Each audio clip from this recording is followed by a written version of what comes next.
Pernah tak pengarah suruh awak kuruskan badan? Kau jangan kurus Sherry. Kalau kau kurus nanti dah tak laku. Apa dalam standard pisang tu bukannya semua yang elok, mesti ada satu yang rosak kan.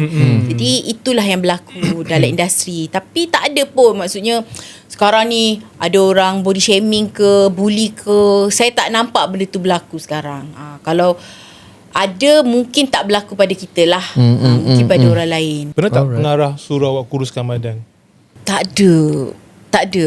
Good. Ironinya, saya jumpa dengan beberapa orang pengarah dan juga penerbit. Dia kata, kau jangan kurus Sherry. Kalau kau kurus nanti dah tak laku. Betul tak? Okay. We were discussing this We were discussing this before.